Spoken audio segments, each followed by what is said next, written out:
विद्यार्थी मित्रांनो, आपण नॉट फॉर प्रॉफिट कन्सर्न ह्या टॉपिकचा इथे फॉर्मॅट बघणार आहोत. थोडंसं अकाउंट्स कोणते कोणते ओपन करावे लागतात आणि काय रूल्स आहे ते आपण इथे समजून घेणार आहोत. याच्यामध्ये आपल्याला महत्त्वाचे 2 अकाउंट्स ओपन करायचे असतात. एक तर आहे इन्कम अँड एक्सपेंडिचर अकाउंट. लक्ष द्या व्यवस्थित, इन्कम अँड एक्सपेंडिचर अकाउंट. आणि दुसरं बॅलन्स शीट ओपन करावं लागतं. तर बॅलन्स शीटचा फॉर्मॅट मी इथे आत्ता मुद्दामून नाव लिहिलेलं नाही आहे, कारण बॅलन्स शीटचं आपल्याला फॉर्मॅट तर माहितीच आहे. इन्कम एक्सपेंडिचर काय आहे ते व्यवस्थित समजून घ्यायचं आहे. पूर्ण प्रॉफिट अँड लॉस अकाउंट आहे हे इन्कम एक्सपेंडिचर अकाउंट. मग प्रॉफिट अँड लॉसचा नियम काय होता की डेबिट साईडला एक्सपेन्सेस घ्या, क्रेडिटला इन्कम घ्या. इथे पण तेच नियम आहे की सर्व प्रकारचे एक्सपेंडिचर डेबिट बाजूला नोंद करायचे असतात. एक्सपेंडिचर डेबिट बाजूला आणि इन्कम क्रेडिट बाजूला. आणि हे अमाऊंट्सचे 2 कॉलम, एक इनर कॉलम एक आउटर कॉलम. इथे जागा कमी असल्यामुळे इथे लहान लहान कॉलम घेतलेले आहेत. अमाऊंट तर आपल्याला काही लिहायची नाही आहे इथे, कारण आपण फक्त फॉर्मॅट समजून घेणार आहोत. तर जी डेबिट बाजू असते ती एक्सपेंडिचर बाजू असते आणि जी क्रेडिट बाजू आहे ती इन्कम बाजू असते. एक्सपेंडिचर म्हणजे आपला खर्च, तर इन्कम म्हणजे आपलं उत्पन्न. आता आपण कोणाचं अकाउंटिंग करतोय तर नॉट फॉर प्रॉफिट ऑर्गनायझेशनचं, ना नफा ना तोटा या तत्वावर चालणाऱ्या संस्थेचं अकाउंटिंग आपण करणार आहोत. मग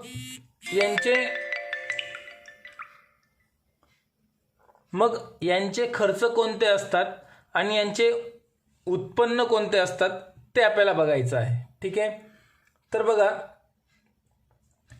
इथे सगळ्यात पहिले सॅलरी जो असतो तो सगळ्यात महत्त्वाचा खर्च आहे. मग आपण इथं सगळ्यात पहिले घेऊ सॅलरी पेड.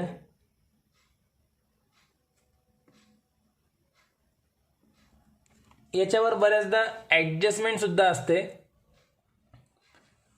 तर ॲडजस्टमेंट कोणते कोणते असतात, तर आपण आत्तापर्यंत आउटस्टँडिंगची ॲडजस्टमेंट बघत गेलो.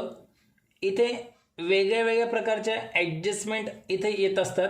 तर बघा कोणत्या कोणत्या येऊ शकतात. जर सॅलरी पेड असेल आणि त्यात चालू वर्षाची आउटस्टँडिंग जर असेल तर आपण त्याला चालू वर्षाची आउटस्टँडिंग इथे ॲड करतो. Outstanding for current year.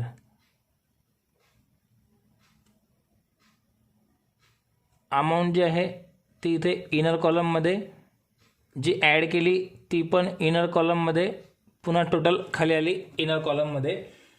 हे झाल्यानंतर याच्यामध्ये जर आपण इथे जर मागच्या वर्षाची प्रीपेड असेल तर ती पण आपल्याला इथे ॲड करावी लागते. लास्ट इयर प्रीपेड जर असेल तर इथे ॲड करून घ्यायची असते. मग लेस कोणती कोणती होते बघा. 4 ॲडजस्टमेंट याच्यावर जास्तीत जास्त येत असतात. त्यापैकी 2 आपण इथे कंप्लीट केल्या. 2 अजून कोणते कोणते आहेत. जर लास्ट इयरची आपण पेड केली, इथे बघा प्रीपेड आहे तर ती ॲड होईल, लास्ट इयरची प्रीपेड ॲड होईल. आणि लास्ट इयरची जर पेड केली असेल तर ती इथून लेस होईल.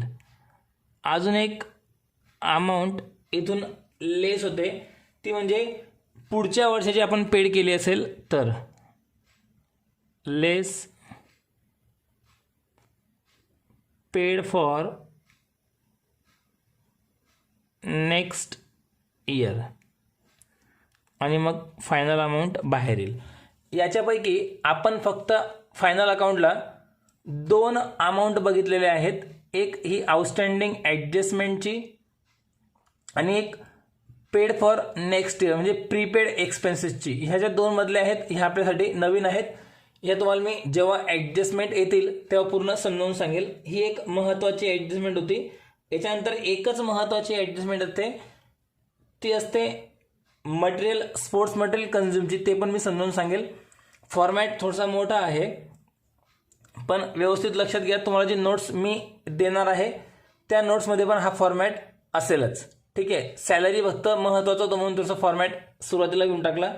अजून काय काय येऊ शकतं, तर आता सर्व प्रकारचे खर्च, इथे ट्रेडिंग अकाउंट राहत नाही. मग ट्रेडिंगचा जो खर्च आपला आपण नेहमी घ्यायचो वेजेस, तो पण आपल्याला इथंच ट्रान्सफर करावा लागतो. त्यानंतर अजून वेजेस झाल्यानंतर प्रिंटिंग अँड स्टेशनरी, जे जे खर्च असतील ते सर्व तुम्हाला या अकाउंटला डेबिट साईडला घ्यायचे असतात. Printing and stationery. याच्यानंतर पुढचा खर्च येऊ शकतो रेंट. यानंतर जे पण खर्च येतील ते सर्व खर्च आपल्याला इथे डेबिट बाजूला ट्रान्सफर करायचे आहेत. नंतर रेंट नंतर घेऊ आपण इंटरेस्ट. यानंतर कन्व्हेयन्स.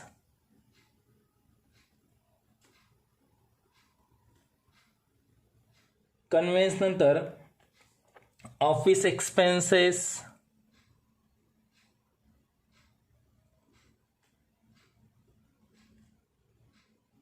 यानंतर इन्शुरन्सचा खर्च. इन्शुरन्स. पुढे रेंट, रेट्स. त्यानंतर टेलिफोन एक्सपेन्सेस. मग तुमच्या लक्षात येत असेल की जे पण खर्चाचे बॅलेन्सेस आहेत ते सर्व खर्च तुम्हाला इथे डेबिट बाजूला ट्रान्सफर करून घ्यायचे आहेत, एक्सपेंडिचरमध्ये ट्रान्सफर करून घ्यायचे आहेत. अजून कोणते कोणते येऊ शकतात बघा. अजून घेऊ आपण मेडिसिन्स आहे. आता इथे वृद्धाश्रम वगैरे जर असेल, ओल्ड एज होम ज्याला म्हणतात, तर इथे मेडिसिन्स वगैरे पण लागतो. हा पण इथे महत्त्वाचा खर्च आहे. तो खर्च पण इथे डेबिट साईडला. मेडिसिन्स हा आपल्याला इथेच ट्रान्सफर करून घ्यायचा असतो. याच्यानंतर सगळ्यात महत्त्वाचा खर्च तो कसा आणि कावर काढायचा असतो. इथं जागा कमी, मी ह्या साईडला घेईल, बाकी खर्च ट्रान्सफर करून देतो. बॅलन्स शीटचा फॉर्मॅट इथं अजून आखलेला नाही आहे. हे पूर्ण इन्कम एक्सपेंडिचरचाच फॉर्मॅट आहे. तुम्ही पूर्ण एकच पेज आखायचं असतं. अजून खर्च घेऊ आपण रिपेअर्स.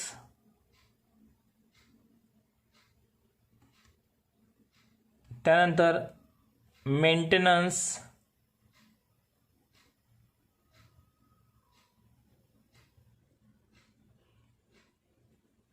यानंतर इलेक्ट्रिसिटी चार्जेस.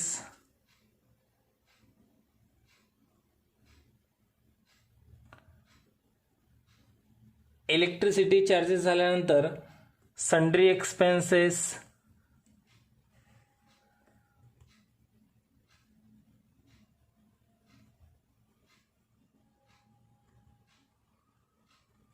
सन्ड्री एक्सपेन्सेस नंतर अजून पुढं येऊ शकतात to depreciation.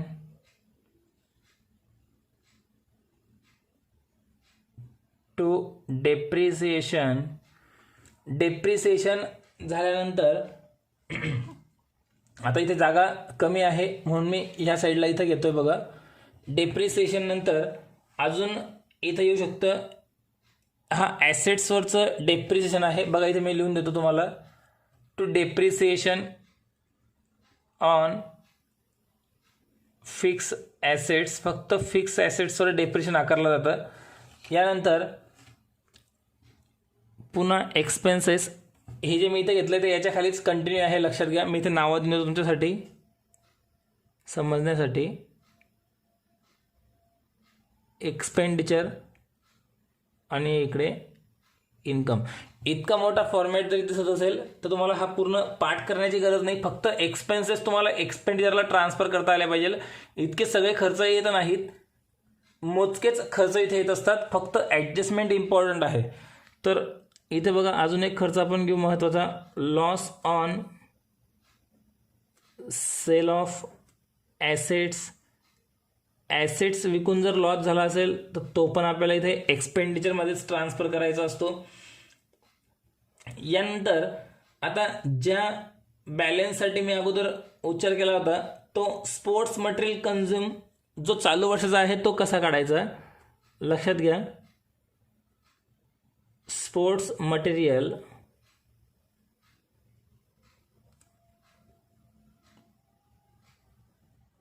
Consume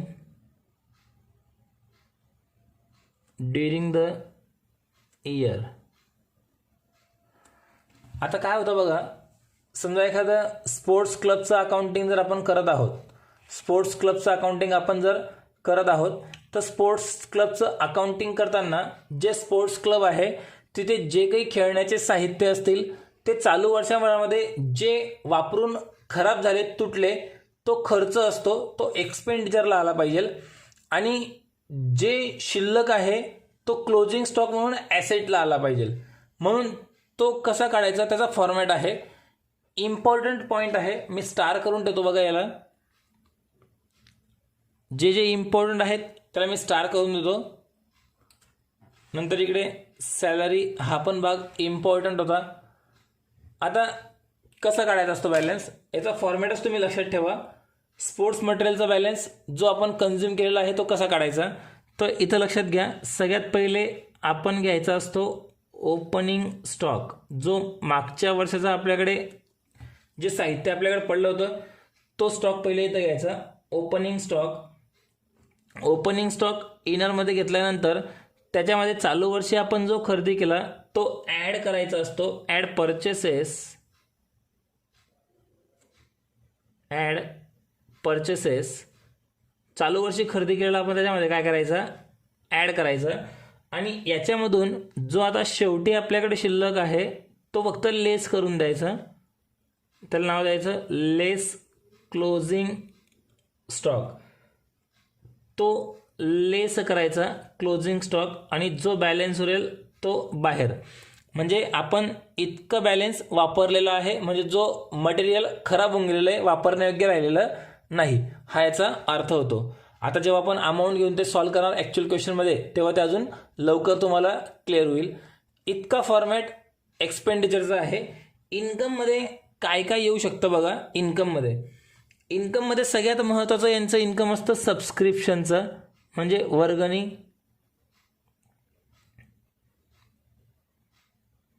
subscription received.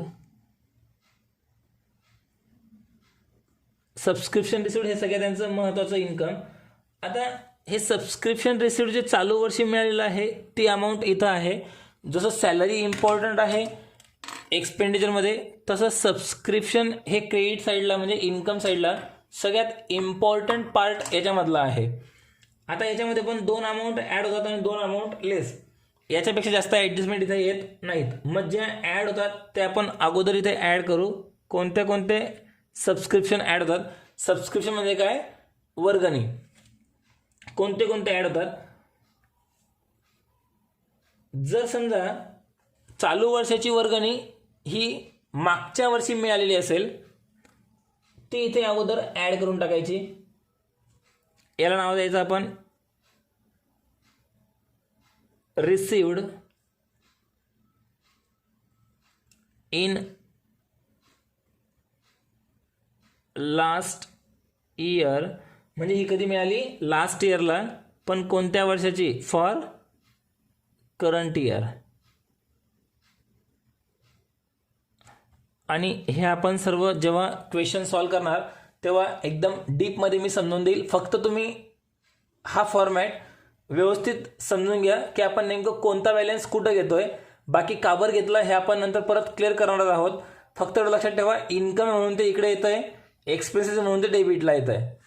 आता अजून एक अमाऊंट इथे ॲड करायची असते. Outstanding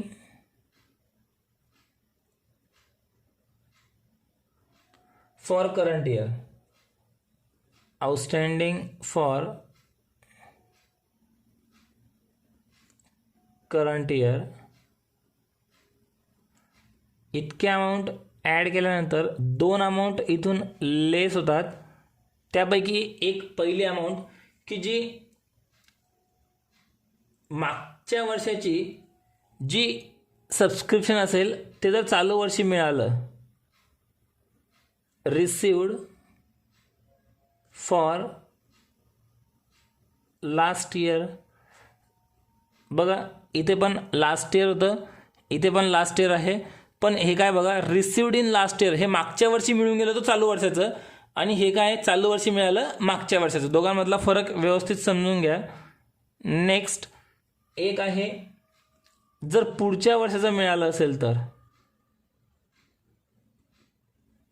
received for next year, आणि याच्या व्यतिरिक्त यावर एक पण ॲडजस्टमेंट राहणार नाही. ठीक आहे. आता अजून कोणते कोणते इन्कम असतात तर ते आपण फास्ट कंप्लीट करू. रेंट रिसिव्ड, इन्कमचे बॅलन्स आता आपल्याला घ्यायचे आहेत. रेंट रिसिव्ड आहे किंवा मग इंटरेस्ट रिसिव्ड आहे, इंटरेस्ट रिसिव्ड आहे. याच्यानंतर डिव्हिडंड रिसिव्ड आहे,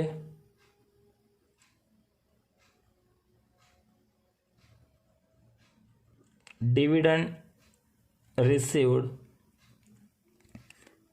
डिव्हिडंड रिसिव्ड नंतर अजून काय मिळू शकतं, जर आपण आपलं ग्राउंड वगैरे जर रेंटने दिलं असेल तर ग्राउंड रेंट रिसिव्ड. यानंतर जर एखादी गव्हर्नमेंटकडनं ग्रँट मिळाली असेल, गव्हर्नमेंट ग्रँट रिसिव्ड.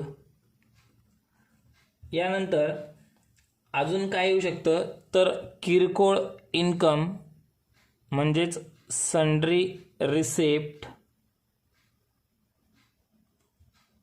यानंतर पुढचा balance picnic receipt.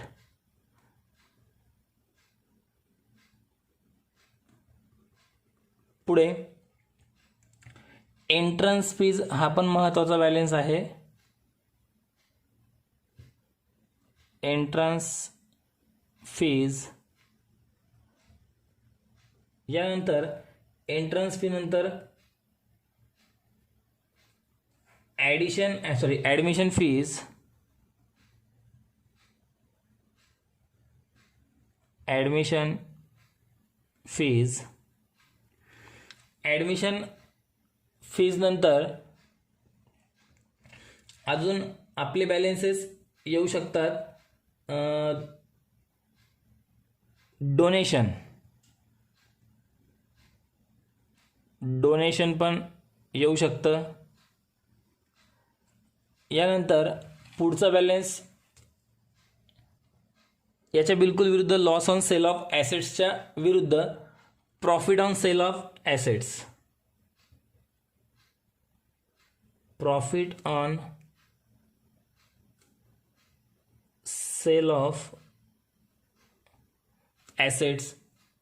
Profit on sale of assets झाल्यानंतर इतके जवळपास बॅलन्सेस आपले येतात. आता शेवटी काय करायचं असतं, हा फॉर्मॅट आपल्याला क्लोज करायचा असतो. क्लोज करताना जी साईड जास्त असेल त्या साईडची अगोदर बेरीज करा. आपला हा नेहमीचा नियम आहे. जी साईड जास्त असेल त्या साईडची आपण अगोदर बेरीज करतो. जर समजा इथे डेबिटला फरक आला म्हणजे रिसिप्टला एक्सपेंडिचरला फरक आला तर याला नाव द्यायचं असतं सरप्लस, आणि कंसात म्हणायचं असतं excess of income over expenditure. म्हणजे एक्सपेंडिचरपेक्षा इतके इन्कम जास्त आहेत. आणि जर क्रेडिटला फरक आला तर याला नाव द्यायचं असतं डेफिसिट, आणि कंसामध्ये लिहायचं असतं excess of expenditure over income हे नाव द्यायचे असतात आणि हा बॅलन्स तुमचा इथं येऊन जातो. आणि इतका फॉर्मॅट तुमचा हा इन्कम अँड एक्सपेंडिचरचा पूर्ण कंप्लीट आपण इथे केला. फक्त एक वेळेस व्यवस्थित लक्ष द्यायचं आहे की आपण हे बॅलन्स इथं का बरं आले असतील थोडासा विचार करा. बाकी हे सरप्लस किंवा स्पोर्ट्स मटेरियल किंवा सॅलरी हे जर समजत असेल तर सोडून द्या, जे समजलं समजून घ्या. बाकी बॅलन्सेस तुम्हाला पूर्ण समजतील, बघून घ्या व्यवस्थित, बाकी सगळे बॅलन्सेस तुम्हाला समजतील. आणि तुमच्या नोट्समध्ये पण फॉर्मॅट हा पूर्ण दिलेला राहीलच. ठीक आहे. आता पुढच्या व्हिडिओमध्ये बॅलन्स शीट तुम्हाला मी समजावून सांगेल.